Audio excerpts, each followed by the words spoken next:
What's going on, everyone? In today's video, Victor and I are going to talk about why a lot of Amazon booksellers, especially new booksellers, are really not very successful.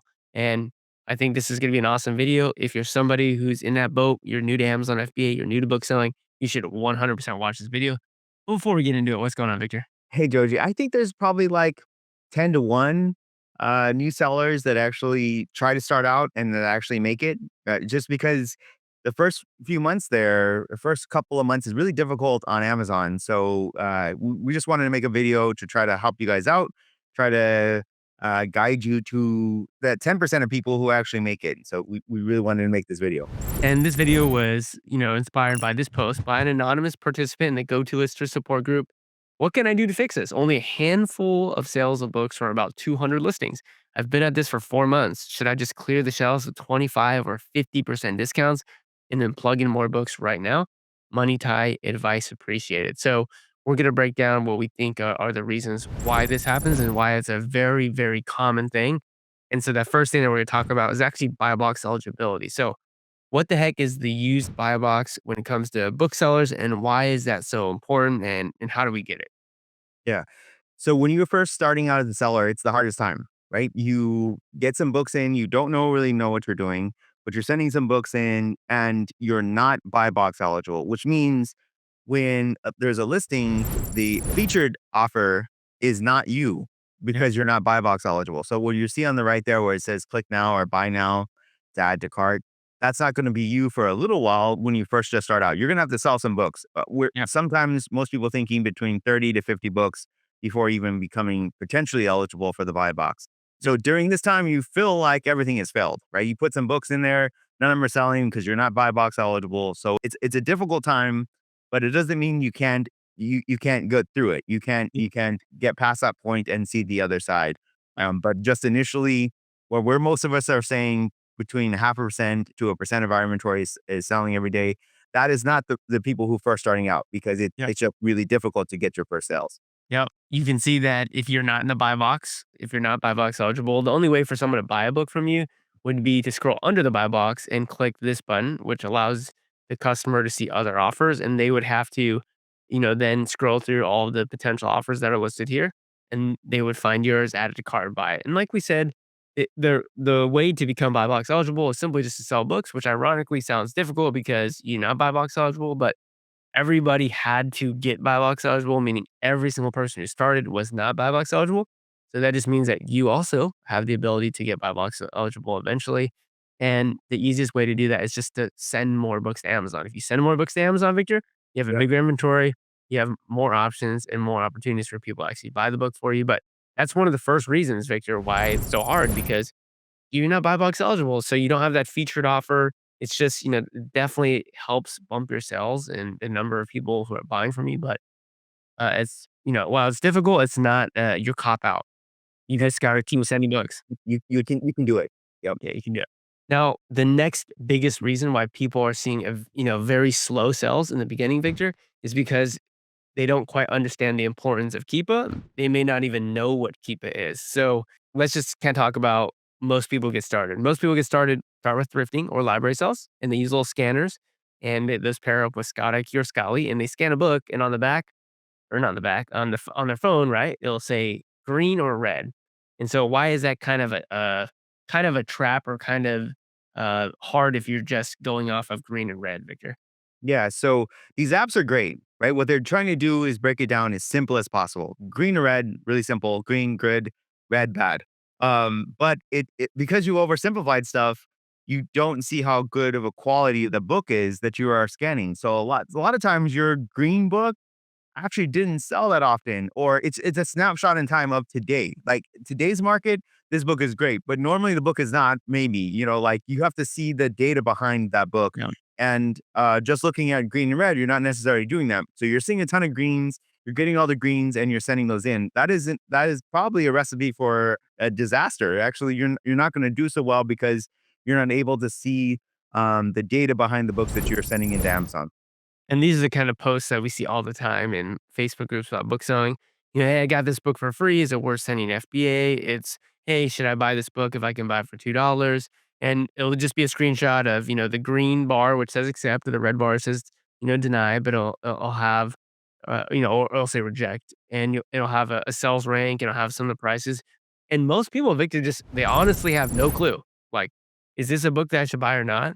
And we always say we should, we don't want to give you the fish. We want to teach you how to fish Yep. because there is a very easy way for that person and for everyone else who asks that question in the future to know with full confidence every single time whether or not they should buy a book. And it just comes down to being able to read Keepa graphs. And what's cool, Victor, is that on the Bookmine YouTube channel, we created the Bookmine Academy, which is literally a free course, which we would not feel bad charging hundreds, if not thousands of dollars for That to help you basically learn how to value books. Why is it so important, Victor, that you learn how to value books? because it's a skill set.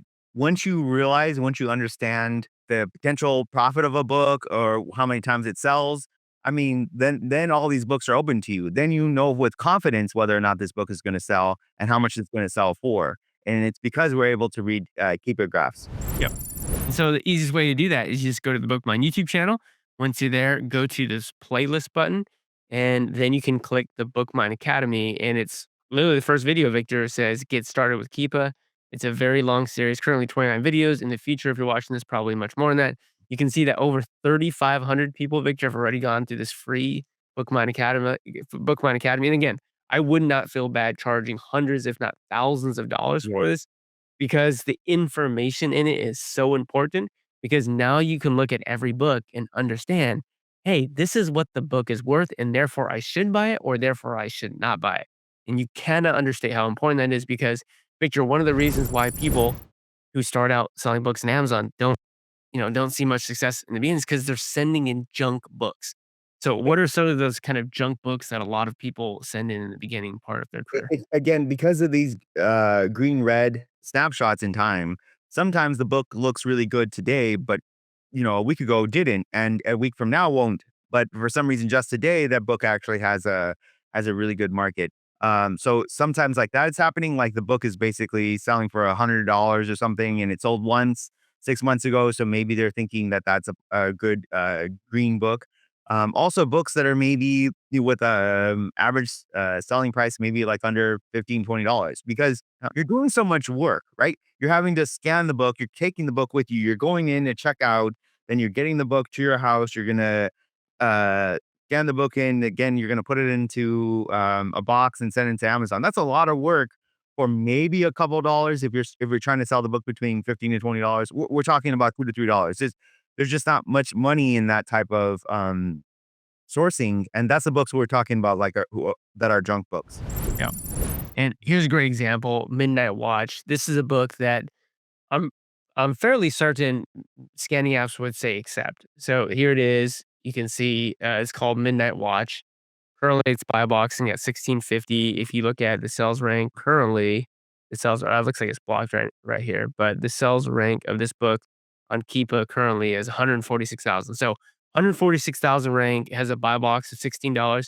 Basically, every scanning app is going to say accept on this book, and this is a book which you could sell and it maybe, has a little bit of value, but it's really what I would still consider a junk book, meaning it's a book that doesn't hold much value. Over the last year, again, and this is something that you would see within seconds once you understand how to read Keepa. If you do go to the Bookmine Academy Victors, one thing that you can see quickly is that this book doesn't really sell very often, and then its used price is very low over its entire history, meaning it just is not a book that holds any value. And so if you send it to Amazon, like usually buy boxes for between like $5 and $8. It just currently happens to be an inflated buy box with a very low sales rank at this point in time. And so it looks great, but in reality, it's not. And if you send this to Amazon and like we even put in the numbers here, let's say even you sell for 1250, but you end up paying a couple bucks for it. I mean, like you're losing money sending that book. And that's just a book that's not really going to sell very, very quickly. It's not going to sell for much money. And I think, Victor, we should talk more about this idea of when you are going to a thrift store or library sale, even though it is a great way to get started, the reality of it is you don't have control over what books are there. Yeah. Is that you can't choose your inventory. So talk about why we love online book arbitrage so much in terms of being able to select what we want to buy. Yeah, so like at a library sale, they brag that there's 5,000 books that they're going to sell there, or 10,000 books. And first off, to scan 10,000 books or even close to that sounds daunting.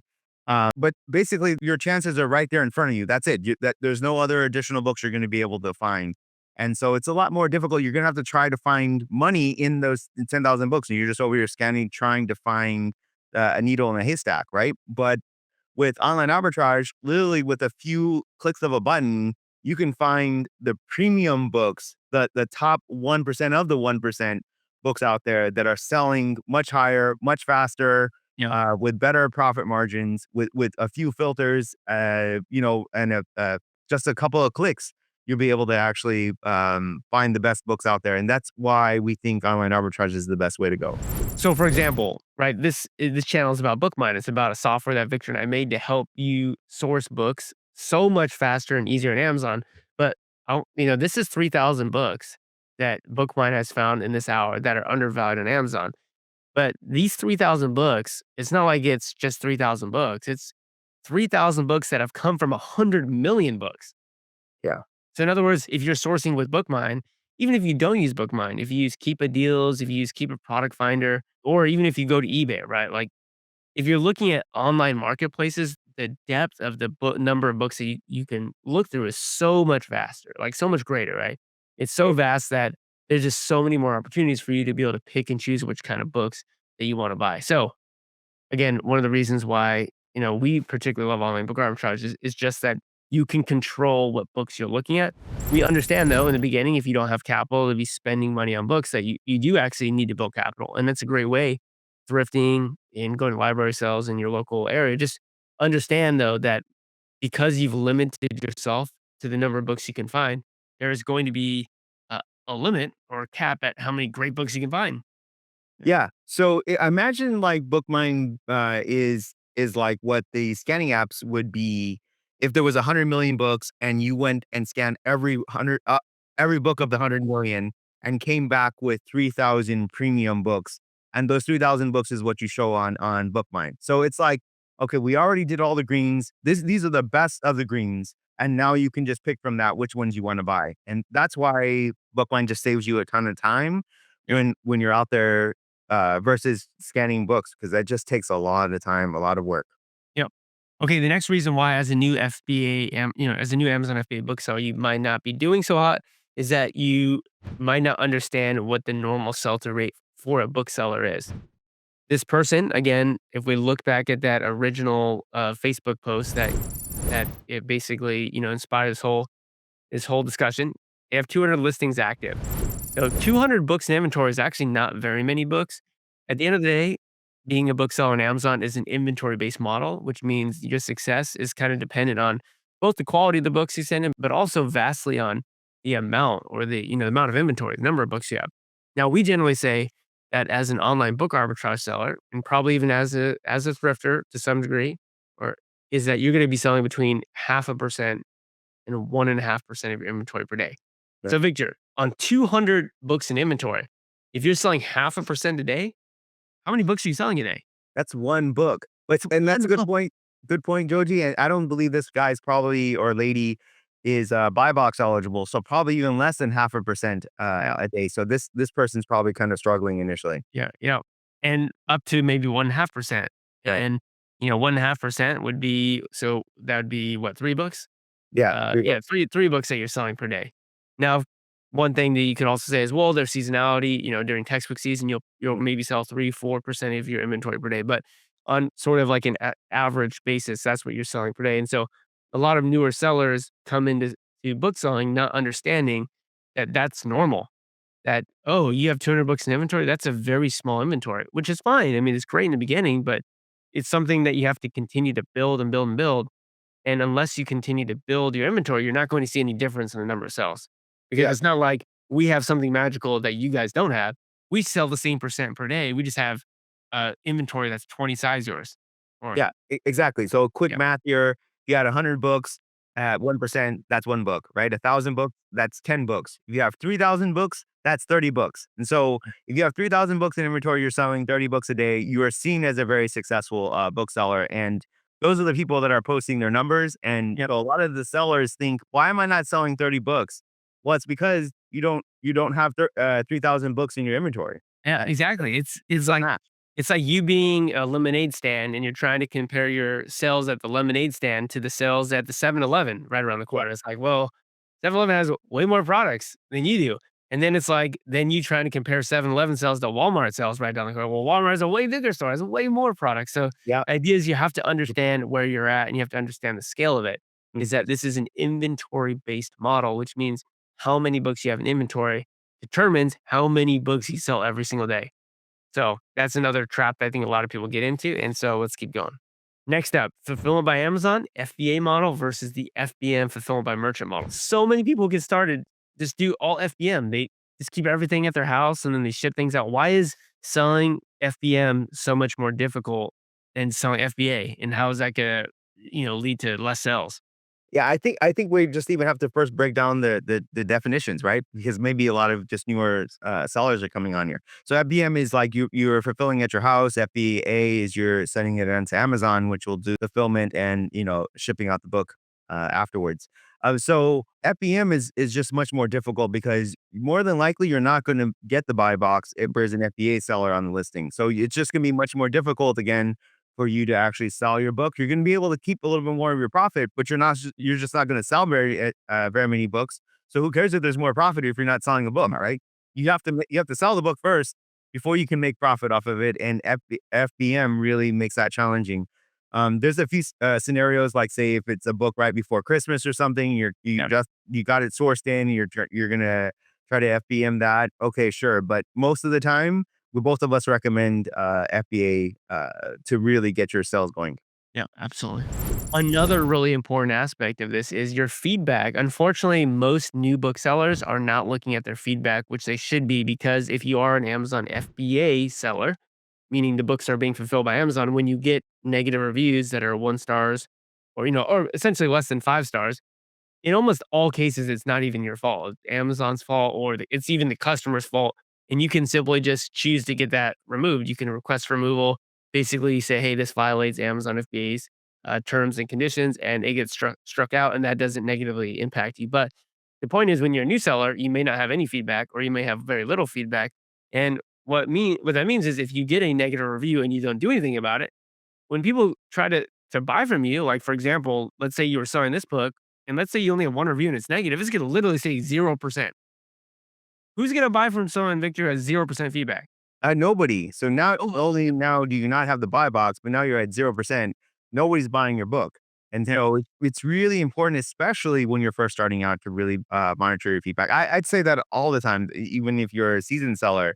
yep, But at that early stage, you have one great feedback and one negative feedback. That's 50%, right? You literally only have 50% rating. So you have to constantly monitor your right. feedback manager. Yeah, really easy when you're in Amazon Seller Central, go to the top left, and you're just gonna go to where you see performance, then click on Feedback Manager. I'd recommend clicking on this little, button here on the right to bookmark it so that it's now up here on Amazon Seller Central. But like Victor mentioned, if you have 2 feedbacks and one of them's negative, you're 50%. You're literally 2.5 stars. If I see someone 2, I'm running for the hill. I ain't worried about that. Absolutely sellable for you. Yeah. And I'm very logical, just like most people are buying on Amazon. So it will 100% hinder you if you're not paying attention to negative feedback and not getting it removed. And it's so easy to get it removed if you're an FBA seller. Another reason why being an FBA seller is, yes, in our opinion, the way to go. Now, the last thing that I think is really important to talk about is that most people in the beginning don't have goals for what kinds of books they want to be buying. They're just like, oh, I'm just start selling books. I'm just send whatever in. Maybe they do have some criteria for Scout IQ and Scoutly. It's just my criteria is green or red. I send in Yep. green books. I don't send in red books. Right. But you kind of have to understand, like, what sort of books are you targeting? Like, what sort of books are you trying to sell? Like, am I trying to sell books that make at least $10 profit? Like, you want to talk more about this idea of like why buying books that don't match your goals will hinder you so much? Yep. So when you are just out there buying books that are green, you don't necessarily know why they're green. Does it mean that this book sells a lot? Does this book sell for does it sell often? What are your goals? Are you trying to flip money quickly? Are you trying to raise capital? Or are you just trying to have a long-term investment here? That really matters when you're out there sourcing. And unfortunately, usually with a green red model, you really can't stick that in. So I think it's really important when you find a green book to go still and look at Keepa to see whether or not it matches your goals. So your goals could be, hey, I want to buy this book and flip it in a month. So you're probably needing to not even look at just sales rank. You need to see how many actual green drops of that book happened. And if you see a lot of green drops, then that's a book for you. Right? That's your goal, right? To quickly flip through books. That's awesome. Or if you're trying to have a really high profit margin, you're trying to buy books at like $3, $4 and sell them for like $60, $70. And so what you need to do there is to see constant sales at $60 to $70 for that book. Not that the fact that the book is $60 to $70 now, it's whether or not the book is actually sold for $60 or $70. And you do that by looking at Keepa. So you got to come up with some goals, some like a mindset that you need to hit when you're buying these books and not just sending in books just because they're green, right? Because at the end of the day, that's really going to, sink your business.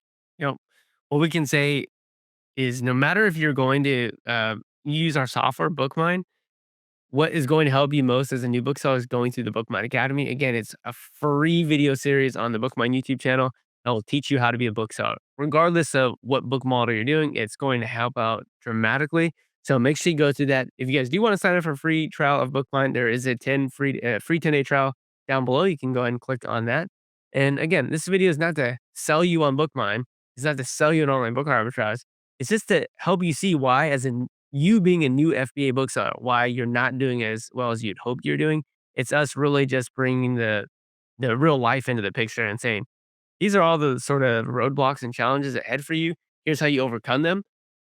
You know, I should say, maybe fortunately, unfortunately for you, that requires work.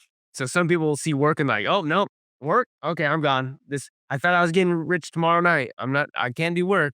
But people are willing to put in the work, that are willing to learn from mistakes that they make. Those are the people that are going to stick around. And I think you said at the beginning of the video, like 10%. It's probably right.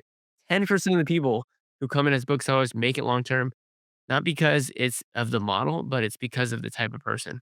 Yep. They're Willing, willing to put in the work. They're willing to stay consistent. I mean, if I'm looking for anything positive here is at least you sent in 200 books, right? yeah, Like you showed some action. You did the initial work here. We just wanted to let you know that even from here, it's still a challenge. It's still going to be an yeah, uphill battle here. But once you get to the top, I mean, it's great living. So yep. Hopefully you all enjoyed this video and we'll see you all in the next one. see you there. Peace.